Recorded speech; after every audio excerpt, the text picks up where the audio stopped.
जुर्म कितना भी संगीन क्यों ना हो, गुनहगार कितना भी शातिर क्यों ना हो, हर गुनहगार अपने दामन पर छोड़ ही जाता है गुनाह के छींटे, क्योंकि गुनाह अपनी गवाही खुद देता है। आप देख रहे हैं गुनाह के छींटे शकील साजिद के साथ।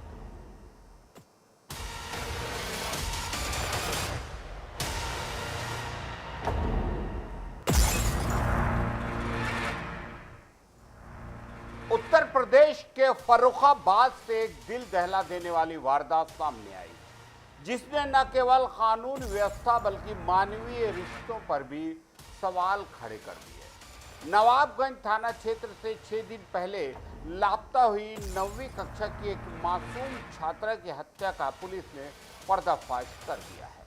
लेकिन इस हत्या के पीछे की जो कहानी निकलकर सामने आई वो किसी भी फिल्म की स्क्रिप्ट से भी ज्यादा खौफनाक है। घटना की शुरुआत 28 मार्च की रात से होती है। महज 15 साल की इस छात्रा को उसके प्रेमी ने झांसे में लिया। आरोपी के कहने पे मासूम छात्रा ने अपने ही माता पिता को नशीला पदार्थ पिलाकर गहरी नींद में सुला दिया और घर में रखे जेवर और नकदी लेकर गांव के बाहर अपने प्रेमी से मिलने पहुंच गई। उसे लगा था कि वो एक नई जिंदगी शुरू करने जा रही है, लेकिन उसे क्या पता कि जिस पर वो भरोसा कर रही है वही उसकी मौत का जाल बुन चुका है। पुलिस जांच में सामने आया कि जब प्रेमी और उसके साथी ने छात्रा के पास भारी मात्रा में जेवर और कैश देखा तो उनके मन में लालच आ गया। इसी लालच के चलते उन्होंने छात्रा की गला दबाकर बेरहमी से हत्या कर दी और पहचान छुपाने के लिए शव को बोरे में बंद कर काली नदी के पास फेंक दिया। हालांकि मुजरिम चाहे कितना भी शातिर क्यों ना हो, कानून के हाथों से कभी नहीं बच सकता। फतेहगढ़ पुलिस ने तकनीकी साक्ष्यों और मुखबिर की सूचना पर मुख्य आरोपी की घेराबंदी की। खुद को घिरा देकर आरोपी ने पुलिस टीम पर फायरिंग कर दी, जिसके बाद जवाबी मुठभेड़ में पुलिस की गोली आरोपी के पैर में लगी और उसे गिरफ्तार कर लिया। पुलिस ने आरोपी के कब्जे से अवैध असलाह और छात्रा के जेवर बरामद कर लिए हैं। फिलहाल घायल आरोपी अस्पताल में है और पुलिस उसके दूसरे साथी की तलाश में लगातार छापेमारी कर रही है। थाना नवाबगंज क्षेत्र में एक नाबालिग बालिका को घर से बहला फुसलाकर भगा ले जाने के बाद हत्या कर देने के प्रकरण में एक वांछित अभियुक्त विवेक पाल की आज पुलिस मुठभेड़ में गिरफ्तारी हुई है। अभियुक्त की तलाश हेतु कई टीमें लगाई गई थी। उसी दौरान यह सूचना प्राप्त हुई कि अभियुक्त ग्राम राजारामपुर मेई के पास भागने का प्रयास कर रहा है। उसकी तलाश हेतु पुलिस टीम ने घेराबंदी करी। अपने आप को घिरा हुआ पाकर अभियुक्त के द्वारा पुलिस टीम पर फायर किया गया। जवाबी कार्रवाई में पुलिस ने भी फायर किया। अभियुक्त के पैर में गोली लगी है एवं मौके से उसको गिरफ्तार किया गया है। उसके कब्जे से घटना में प्रयुक्त की गई मोटरसाइकिल एवं 315 बोर का एक तवंचा, 2 कार्टेज एवं 2 खोखा कारतूस बरामद किया गया है। मुठभेड़ के दौरान कांस्टेबल अरविंद भी घायल हुए हैं। दोनों घायलों को उपचार हेतु सीएचसी नवाबगंज भेजा गया है। आगे की वैधानिक कार्रवाई की जा रही है। उत्तर प्रदेश में अपराधियों और दबंगों के हौसले बेहद बुलंद लग रहे हैं। इसकी खौफनाक तस्वीर हमीरपुर जनपद से सामने आई। यहां सुमेरपुर कस्बे में दबंगों ने न केवल कानून की धज्जियां उड़ाई बल्कि मानवता को भी शर्मसार किया। महज गाली देने का विरोध करने पर एक बेबस महिला को लाठियों से इस कदर पीटा गया कि वह खून से लथपथ होकर जमीन पर गिर पड़ी। हमीरपुर के सुमेरपुर इलाके में सरेआम हुई इस वारदात ने पुलिस के सुरक्षा दावों की पोल खोल कर रख दी। जानकारी के मुताबिक दबंगों द्वारा दी जा रही गंदी गालियों का जब महिला ने साहस दिखाते हुए विरोध किया तो हमलावर आग बबूला हो गए। उन्होंने बिना सोचे समझे लाठियों और डंडों से महिला पर जानलेवा हमला कर दिया। चश्मदीदों के मामले तो हमला इतना बर्बर था कि महिला को संभलने तक का मौका नहीं मिला और वह मौके पर ही लहूलुहान हो गई। इस वक्त पीड़िता की हालत बेहद नाजुक बनी है और उसे इलाज के लिए अस्पताल में भर्ती कराया गया है, जहां वह जिंदगी और मौत के बीच झूल रही है। घटना की सूचना मिलने के बाद पीड़िता के परिजनों ने पुलिस से न्याय की गुहार लगाई। हालांकि पुलिस अब मामले की जांच और आरोपियों की तलाश की बात कह रही है।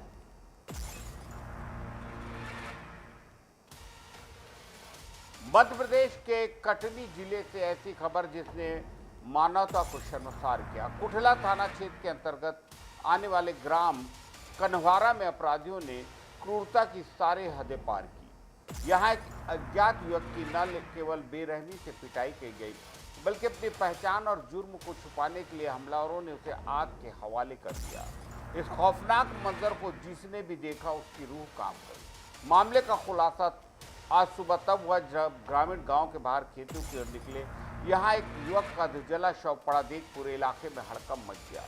देखते ही देखते मौके पर ग्रामीणों की भारी भीड़ जमा हो गई और इसकी सूचना पुलिस को दी गई। संवेदनशीलता को देखते हुए एसएसपी नेहा पच्चीसिया भारी पुलिस बल के साथ मौके पर पहुंची। पुलिस के मुताबिक प्रथम दृष्टया मामला सुनिश्चित हत्या का नजर आ रहा है। पुलिस की शुरुआती जांच में मृतक के सिर पर चोट के गहरे और गंभीर निशान मिले, जिससे साफ होता है कि आग लगाने से पहले युवक को बुरी तरह मारा पीटा गया है। साक्ष्यों को सुरक्षित रखने और बारीकी से छानबीन के लिए जबलपुर से फॉरेंसिक एक्सपर्ट की टीम को बुलाया गया। पुलिस फिलहाल मृतक की पहचान करने की कोशिश कर रही है ताकि हत्या की कड़ियों को जोड़ा जा सके। दरअसल कनवारा क्षेत्र के ग्राम में वार्ड क्रमांक 1 है, वहां से सूचना प्राप्त हुई थी कि वहां एक महिला है कल्लूबाई, जिसने सूचना दी पुलिस को और उसने बताया कि उसका 28 वर्षीय एक बेटा है जिसको जो मृत अवस्था में वहां मिला है। उसी पर से पुलिस ने जाकर वहां पे जांच की तो पता चला कि वहां जो खेत है वहां पे लगभग 20 वर्ष से वो महिला अपनी बहू और बेटे के साथ काम करती थी। बेटा उसका 28 वर्षीय था और मजदूरी मांगने पर से कुछ विवाद हुआ था, जिसमें रात को महिला स्वयं भी गई थी और उसकी बहू ने मजदूरी मांगी, जिस पर से मालिक ने उसको डांट करके भगा दिया था। और क्योंकि रात में जो शिब्बू था मृतक है वो घर नहीं पहुंचा, तो उसकी माँ ने अपनी बहू को देखने के लिए भेजा था कि वो अब तक घर क्यों नहीं आया, कहाँ है उसे देखा। तो वो लगभग 9 बजे के आसपास खेत पे गई तो खेत के बाहर ही जो मृतक था वो मृत अवस्था में और अध जला हुआ वहां पे पाया गया था और तभी पुलिस को सूचना प्राप्त हुई। उस पर से पुलिस ने मामला पंजीबद्ध किया है। गंभीर धारा में मामला पंजीबद्ध किया गया है और SC/ST एक्ट घोष में लगा है। राजधानी रायपुर के उरला इलाके में रिश्तों की कत्ल की एक और सनसनीखेज वारदात। इसने आसपास तमाम लोगों को हिलाकर रख दिया। 21 मार्च को एक महिला का लहूलुहान शव मिलने से जो रहस्य बना था, रायपुर पुलिस ने आज उसका पर्दाफाश किया। जानकर हैरानी होगी कि जिस शख्स के साथ महिला अपना जीवन बिता रही थी वही उसका कातिल निकला। दरअसल उरला के शासकीय उच्च माध्यमिक विद्यालय परिसर के पीछे एक महिला की लाश मिलने से इलाके में दहशत फैल गई थी। महिला के सिर और चेहरे पर पत्थर से वार कर उसे बेरहमी से मौत के घाट उतारा गया था। पुलिस उपायुक्त मयंक गुर्जर के नेतृत्व में गठित विशेष टीम ने जब मामले की तहकीकात शुरू की तो मृतका की पहचान 30 वर्षीय राधा पट्टी के रूप में हुई, जो मूल रूप से मध्य प्रदेश के अनूपपुर की रहने वाली। पुलिस की तकनीकी जांच और साइबर सेल की मदद से शक की सुई मृतका के प्रेमी अमित सिसोदिया पर जाकर टिकी। जब पुलिस ने अमित को हिरासत में लेकर कड़ाई से पूछताछ की तो उसने अपना जुर्म कबूल कर लिया। आरोपी ने बताया कि वह राधा के चरित्र पर शक करता था और इसी बात को लेकर दोनों के बीच अक्सर विवाद होता था। घटने वाले दिन विवाद इतना बढ़ा कि अमित ने आवेश में आकर पास पड़े एक भारी पत्थर से राधा के सिर और चेहरे पर तब तक वार किया जब तक कि उसकी मौत नहीं हो गई। पुलिस ने हत्या में इस्तेमाल किए गए खून से सने पत्थर को भी बरामद कर दिया है और आरोपी को सलाखों के पीछे जेल भेज दिया गया है। देखिए, कल की घटना है, मतलब जो परसों रात की घटना है। कल सुबह पुलिस का सूचना आई कि एक अज्ञात महिला का शव सरकारी स्कूल उल्ला के पीछे पाया गया है। वहाँ पे जब पुलिस टीम निकली और तस्दीक करी तो वहाँ पे एक महिला जिसकी जो पहचान थी राधा पट्टी के रूप में हुई।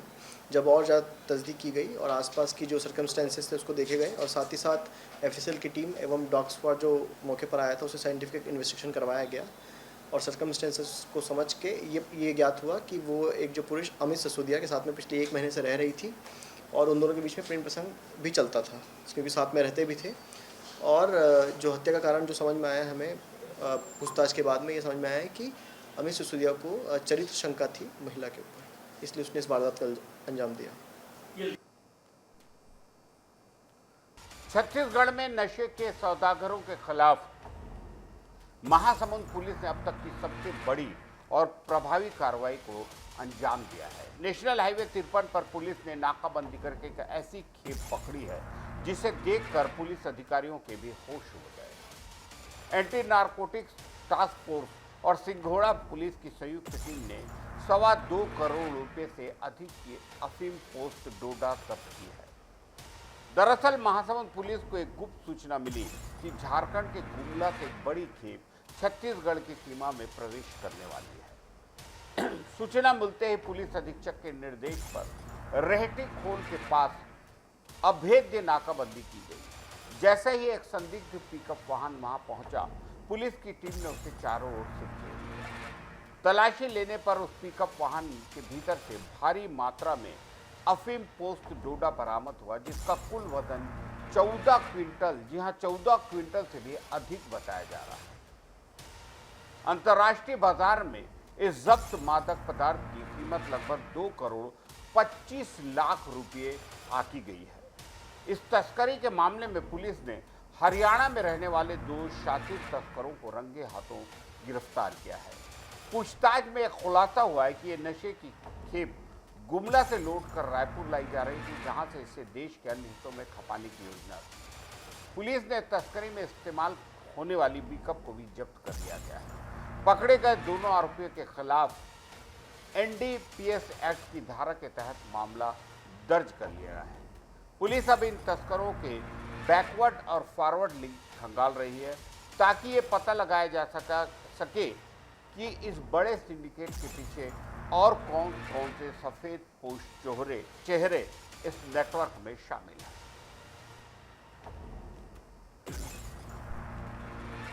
नौकरी की तलाश कर रहे बेरोजगार युवाओं की मजबूरी का फायदा उठाकर करोड़ों की चपत लगाने वाले एक अंतर्राज्यीय गिरोह का गोंडा पुलिस ने संदिग्ध केस पर्दाफाश किया। ये कोई छोटा मोटा फ्रॉड नहीं, बल्कि 8 राज्यों में फैला करीब 7 करोड़ 80 लाख रुपए की ठगी का एक संगठित साम्राज्य था, जिसे गोंडा की साइबर सेल ने सबके सामने ला दिया। मामले की गंभीरता का अंदाजा इस बात से लगा सकते हैं कि इस गिरोह ने नौकरी दिलाने के नाम पर उत्तर प्रदेश से लेकर कर्नाटक, तेलंगाना, पश्चिम बंगाल और छत्तीसगढ़ जैसे राज्यों में अपना जाल बिछा रखा था।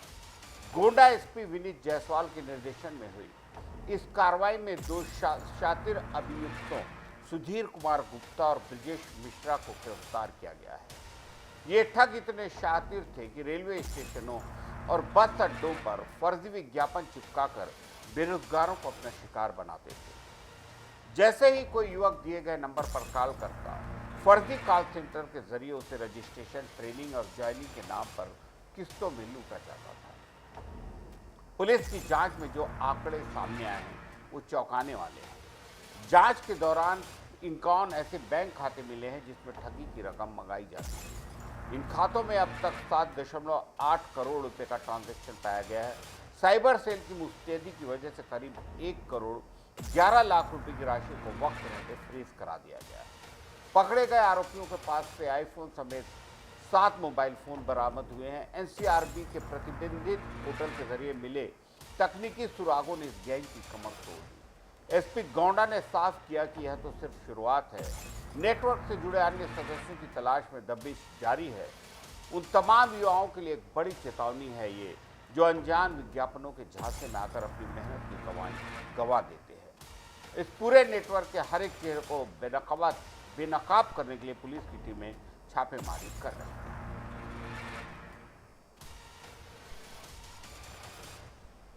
हम नियमित अंतराल पर आपको हमारा खास प्रोग्राम गुनाह की छीटें दिखाते हैं।